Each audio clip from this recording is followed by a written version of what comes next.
It started with an unexpected phone call from my mother. "We're hosting a small family dinner next week," she said, voice syrupy sweet.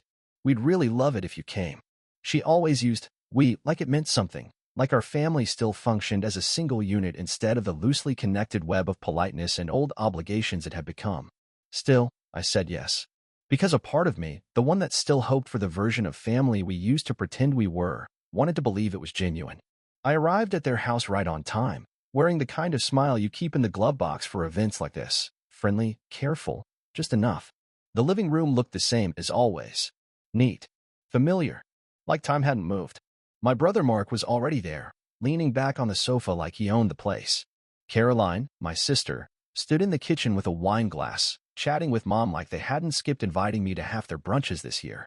"Look who finally made it," Mark said, with a smirk I'd grown up resenting. I gave a tight nod and forced a laugh. I'd been doing that since I was 12. Dinner was nice enough. Roast chicken, roasted vegetables, a salad that looked untouched. All the classics Mom used to make when she wanted to impress someone or smooth over something. But it wasn't until dessert that the real reason I was there came to light. My father cleared his throat as Mom brought out the pie. "Before we wrap up the evening," he said, "we have something we wanted to share with all of you." And just like that, the tone shifted. He reached into a folder beside his chair and pulled out 4 sealed envelopes. My name was printed on one in sharp, clean lettering. He handed them out like party favors. "We finalized our estate plan," he said. "Wills, trusts, everything's documented. No confusion down the road." The room stayed quiet, too quiet. I looked at my envelope. It felt heavier than it should have. I opened it slowly, feeling the weight of everyone else's eyes. The documents were official, legal, thorough. There it was in black and white: distribution of property, financial accounts, personal assets. Caroline was getting the lake house. Mark would inherit the business, the vehicles, the shares in our grandfather's company.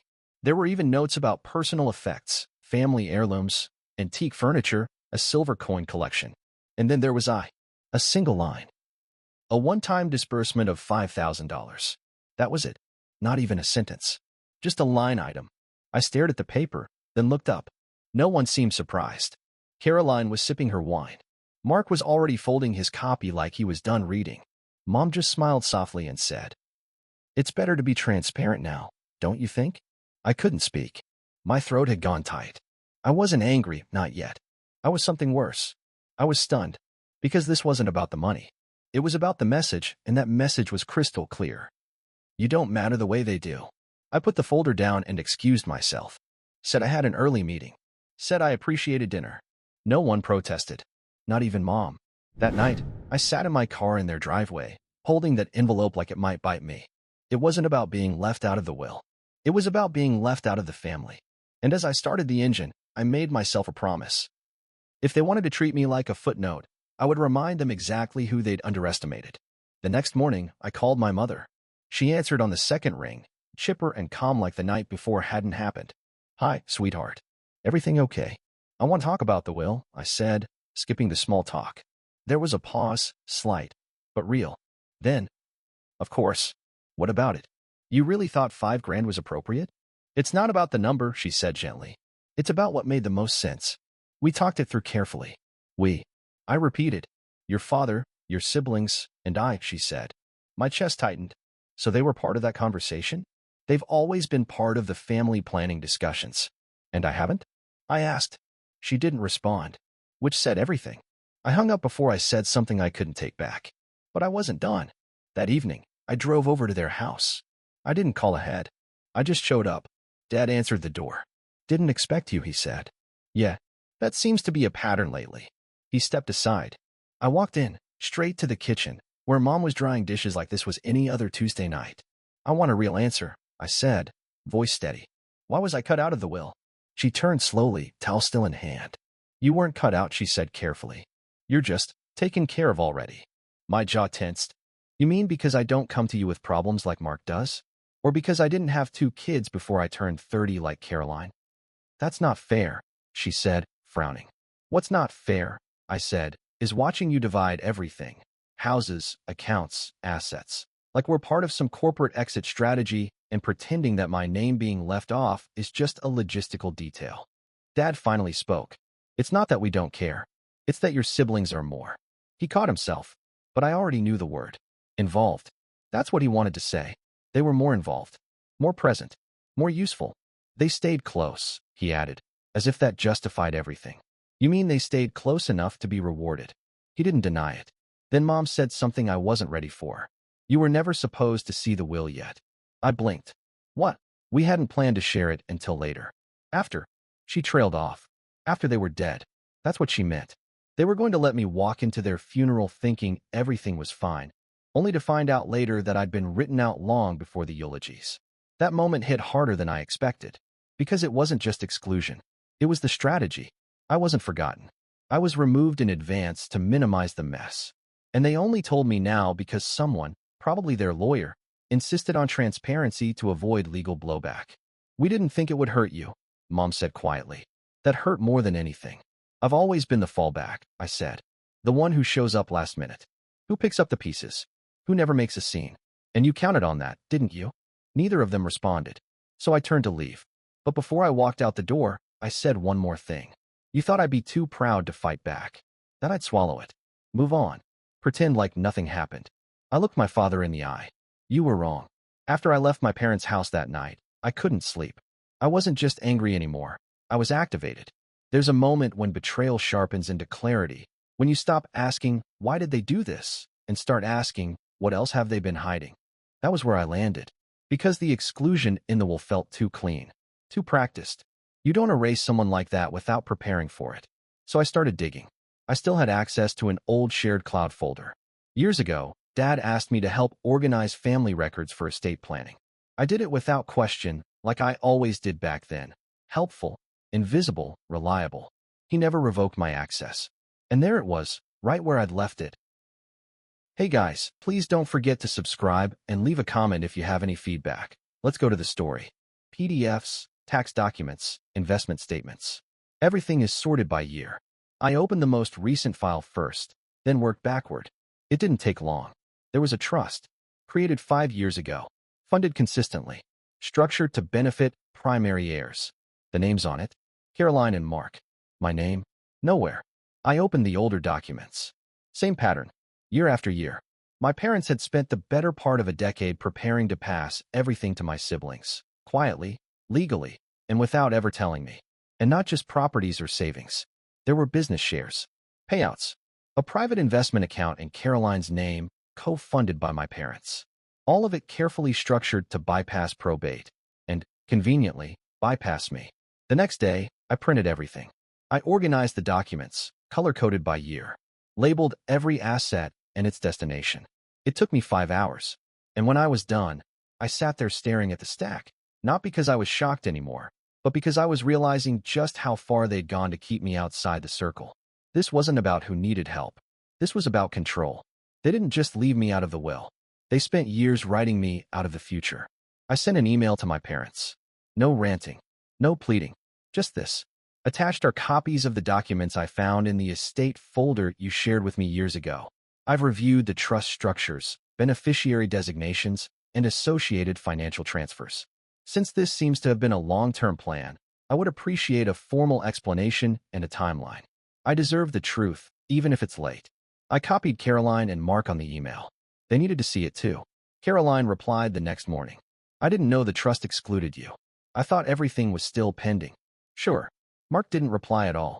But 2 hours later, I got a call from their lawyer's office, the same one listed on the estate documents. A polite assistant left a voicemail.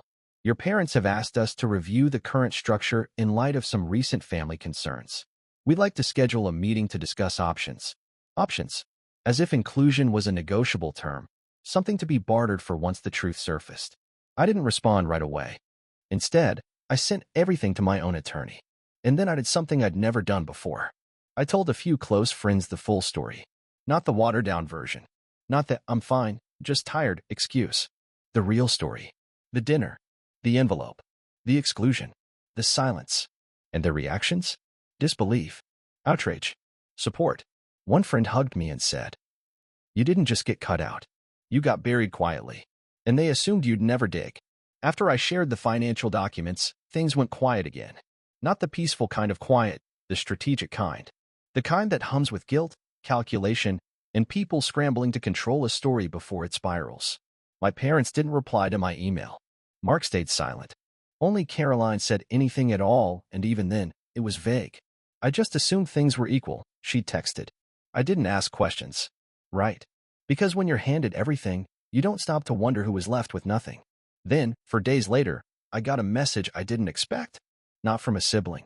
Not from an old friend. From Rachel, my cousin. We weren't particularly close, but we'd always been friendly. Holiday parties, weddings, the occasional birthday. She was the type who stayed out of drama and smiled through family tension like it was background noise. Her message was simple. I saw the documents. Caroline showed me. Just want you to know, I think this was wrong. Really wrong. I stared at the screen, not knowing what to say. It was the first time anyone even acknowledged I had been betrayed, without softening it, justifying it, or blaming me for reacting.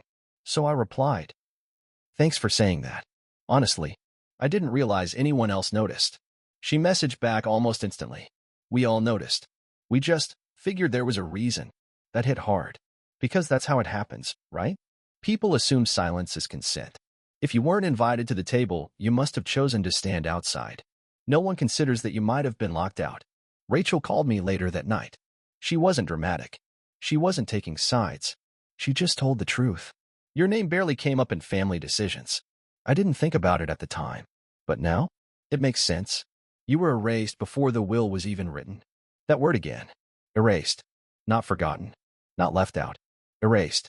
She also said something else, something that changed everything. Caroline told me she didn't think you'd care. That you were independent. That you wouldn't want the hassle. I laughed bitterly. That was the line, wasn't it? You're strong, so we gave everything to the weak ones.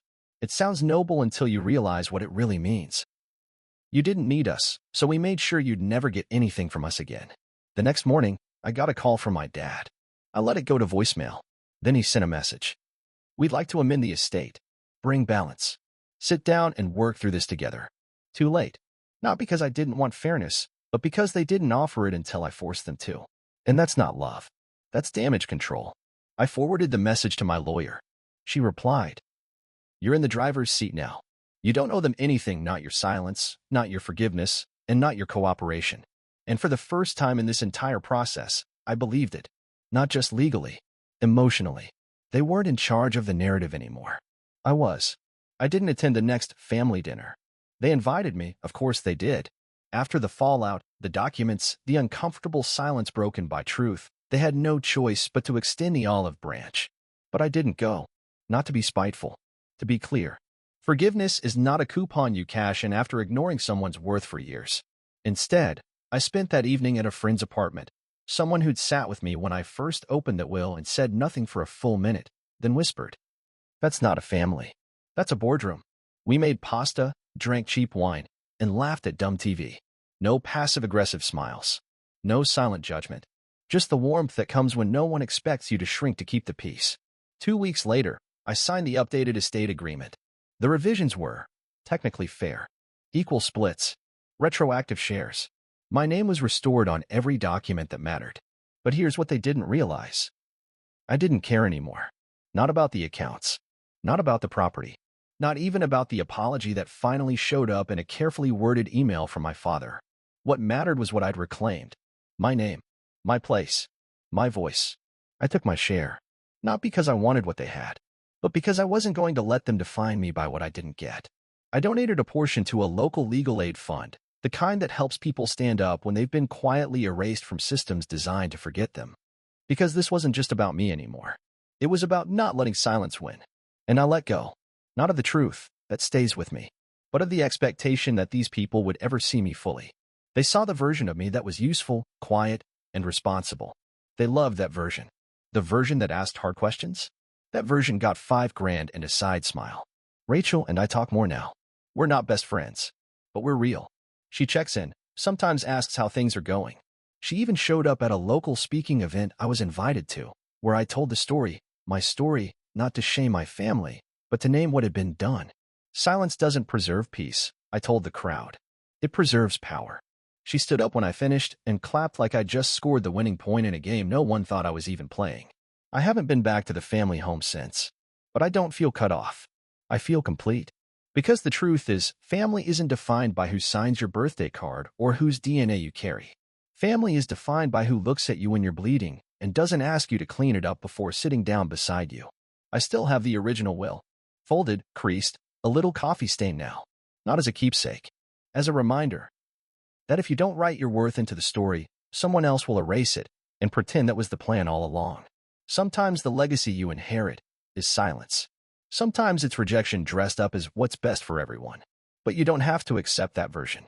You can stand, speak, unfold the envelope they never wanted you to see, and write your name in ink so bold they can't pretend you were never there. You were always there. And now, you're the one holding the pen.